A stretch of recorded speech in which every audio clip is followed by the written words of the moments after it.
Hey friends, welcome back to part two of this little mini series that Dr. Bonnie and I are doing. This is called Common Ground Conversations, and this particular series is called Pass the Effin Gravy as it relates to Thanksgiving. I'm Dr. JoNeil, and I'm a coach and I'm a nurse, and I'm someone who wants to help people get along better in this world. And Dr. Yep. Bonnie, a bit about you. I'm Dr. Bonnie Nussbaum. I'm a clinical psychologist and holistic coach. And we both agreed that holidays are fraught with family angst. So we want to make it a little easier for you to really actually enjoy your family, enjoy the time that you get to spend together, and not throw the mashed potatoes. And we actually did one yesterday about part one, about some of the roles that we tend to fall into in these interactions. But today, what we want to do is actually give you a model that includes some skills that Mhm. take practice, take work. None of us learned how to ride a bike without falling all off of it the first time. But again, this information comes from a workshop that was provided by Braver Angels, an organization who is really they're mission driven to try to figure out how we cross this divide in our country. Yes, bridge the gaps. And they can be Hmm. reached at braverangel.org. So feel free to connect with them because they really have a lot of good stuff. So, Dr. Bonnie, I'll let you All start. right. So the last one, we talked about 6 different types of people who might show up at the Thanksgiving table, knowing that multiple people may try on multiple hats during the course of the meal, and you yourself may try on some of these hats. So, what we'd like to do now is talk a little bit about some key strategies for how do you deal with this. If Uncle Archie comes out swinging first thing before the ham even hits the table, what do you do with that? So, JoNeil, do you want to start with the Sure. One of the things, again, families fall into patterns, relationships fall into patterns. And so sometimes there needs to be a pattern interrupt where you say something that has not kind of nothing what's going on. You know that Uncle Archie's going to be fussy. And what you might do as a pattern interrupt, go, hey, Uncle Archie, what was your favorite thing about Thanksgiving growing up? And he might give you that gruff kind of a thing, or he might say, hey, I really liked it when my mom would make fresh pumpkin pie and I could smell it or whatever. What we're doing is offering a different direction, a pattern interrupt for what your family may have fallen into. Because we do that. I mean, Lord knows we hang the stockings up the exact same way every year. We don't change any of that stuff. So why would we change this? So we're going to offer that to you and say, what can we talk about differently? So Bonnie, yes, your suggestion. yes. So another one that you can do is actually just redirect the conversation. So if Uncle Archie, notice how we're picking on uncles and not aunts. Great Aunt Minnie There you go. starts with a snarky comment that you can see is lighting up a whole bunch of people. Maybe it's a political comment, whatever. Do a redirect. How about them lions? Yes. How about them Lions? You knew I was going to get excited about that. He's a Lion fan. I'm a Packer fan. I live in Wisconsin. She's in Michigan. Hey, listen, And she's had lots of years to like the Packers. We have had no with the Lions. So, but again, did you see how excited that got me and the right, redirect? and that can get other people involved, and it can really shift the tone of the conversation. And it's a pretty clear point that nope, we're not talking about that Mhm. without saying nope, we're not talking about that. And sometimes we try the serious response. Aunt Minnie, listen, we're not talking about that today. We're not doing Mhm. that today. This is not the time to talk about it. Or the oh, here we go again. No, no, no. That may or may not work. It's Right. really and with all of these strategies, we talk well, let me with the serious talk, it depends on how your family has handled some of these things in the past. I was saying, come from a family who talks really loud because my one sister was deaf in one year. My husband comes from a very soft-spoken family.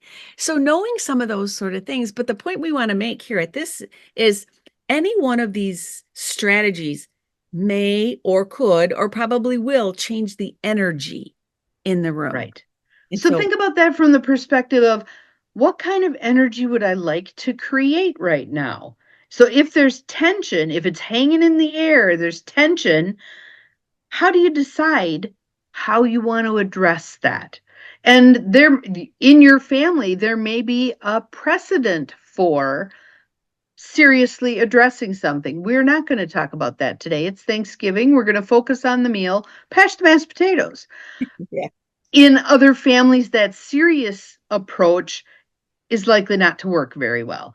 In my family, if you do the serious approach, there's a particular person, God love him, who's going to say, "Oh, I was just kidding. What's the big deal? You got your underwear on too tight, blah, blah, blah." Yeah. It doesn't tend to go well. So again, what we want, hopefully, is for you to just be willing to try some things. Think about, how do I want the energy to shift, and what's most likely to get us there? And being curious, being curious about individual, not poking or prodding, but just having this sense of, wow, I there are relatives that I found out after the fact of some of the lives that they'd had. I had a great aunt that was a nurse in the war, and some of those things that if I had been fussy, because trust me, she was a fussy old lady, I would have never known about her experiences. So again, Right. be willing. Sometimes you can even ask a curious question, going back to our beloved Taking the War Out of Our Words book. Yeah. Sometimes asking a curious question, "I'm wondering how you came to think that," can help them put that out there. Well, I have PTSD because of this, that, and the other thing. And, okay, that helps it make sense to me. Yeah. Cool. Yes. And again, not realizing that everybody's got hopes and dreams and challenges and all that sort of stuff, and it Mhm. manifests in different ways.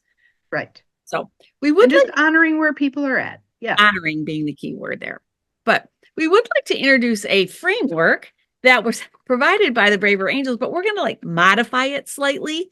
And the one that they presented, first of all, it dealt with what you would do with a gladiator, and there's different nuances for the different things, but we want to offer this model, and the steps of it are clarify, agree, pivot, perspective, and exit the conversation. So we want to walk Yes. through just a little bit of some examples or what some of that means. So the first one is clarify. Yes. And I think one of the important things with the clarify is, oftentimes when someone fires back at the person who's just made a point, they go to an extreme. So you think that all people should be armed to the teeth so that, blah. No, no, no. That's not what people are saying. But the clarifying is, are you saying, and again, with the taking the war out of our words approach of being as neutral as you can be curious, don't bait. So are you saying, no, no. Are you saying, I'm wondering if what you're trying to tell me is blah, blah. Because then the person can say, no, that's not at all what I'm saying. So we've got one that we bumped into that I want to just put out there because I think it's useful, because I tend to lean more left and JoNeil tends to lean more right.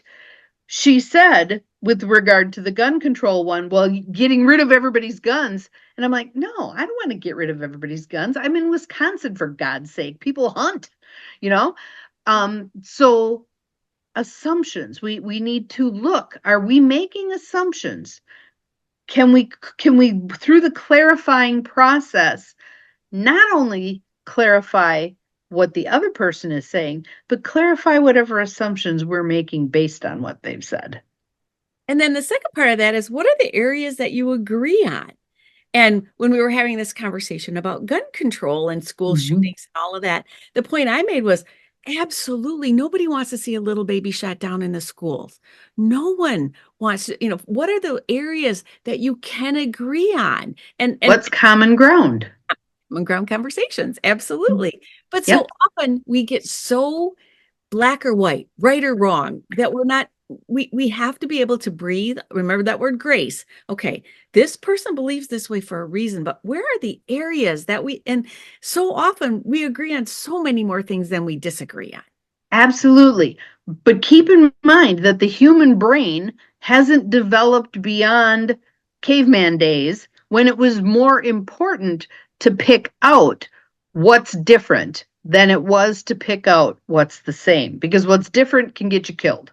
So our brains haven't grown beyond that much, although hopefully soon they will do so. But we can focus on, that point consciously, we can focus on where's common ground here. So another thing with the gun control one, common ground can oftentimes be we want safety. How Yes. we get to safety may be different, but we want safety. So start at the common ground and then have a conversation. Yeah. And then the next one is pivot. If you want to do that one, Bonnie, you can, or I can. Sure. But the basic idea here is offering your viewpoints on something as well. Now, there's some caveats with that because sometimes someone who's already gotten themselves pretty worked up just wants to pontificate. They don't want to hear what you have to say. But that can be a useful question anyway. So I'm understanding that you're saying that X, Y, and Z. Would you like to hear my thoughts on this? If the answer is no, you can be done with the conversation kindly and lovingly, but you can be done with the conversation. Pass the gravy. Yes, because it's not a conversation, it's a monologue. And then on that same note, after you've gotten permission to give your perspective, remember we just asked for permission. If you've received permission, you can very gently say, well, this is the reason why I think this way. This is why I feel this way. And I gave the example of my niece's or my cousin's daughter being in the Oxford schools when the shooting was happening, and then was at Michigan State University when the schools were. That gives me a different perspective than somebody else. And so if you're willing to clarify and to be genuine about your perspective, and you're not saying it because I can't stand you, I don't want to have anything. Here's why I feel the way I feel. Right. And it's not, I'm going to change your opinion by saying this. Yeah, It's right. more, I want to put my thoughts on the table also. You can leave them lay there, you can pick them up, we can have a conversation about them. But it's that in order for it to be a conversation, everybody gets to speak. And then the last thing is, how do you graciously get? No, don't forget perspective. I Wait, get, that is perspective. Never mind. Keep going. and then how do you exit the conversation Graciously. graciously, you know? Yes. And if you're hot under the collar and bothered and all of that, it's probably best that you exit in a gracious manner. It's like, you know what? Yep. This isn't going to go. I'm going to go see what the new babies are doing, or I'm going to go see what they're doing. Yep. Or say, well, thank you for your opinions. And then you literally turn and start talking to the person next to you on the other side. You can cue it with your body too. Yeah, for sure. And so again, those steps, the clarify, acknowledge, oh shoot, I don't have them right. Clarify, agree, Yeah. pivot, perspective, exit. Exit. So those Yeah. were the skills we wanted to run by you today. And our next, go ahead, Bonnie. Hopefully that gives you some grist for the mill. Maybe you have questions, maybe you have thoughts, maybe you have yeah buts, what ifs. Put them in the feed. We'll get back to you. We'll answer questions. And again, none of us is going to be perfect at this. And we can't control how the other person or people are going to react. All we can do is give it our best shot. Something let's talk about when we do our next, we're gonna be done here. We're gonna do another part 3 is what happens when you feel ganged up on. I think that was going to be a conversation we'll have. As But it happens. look out for part 3. That's coming up in the next day or two. Bye. Bye.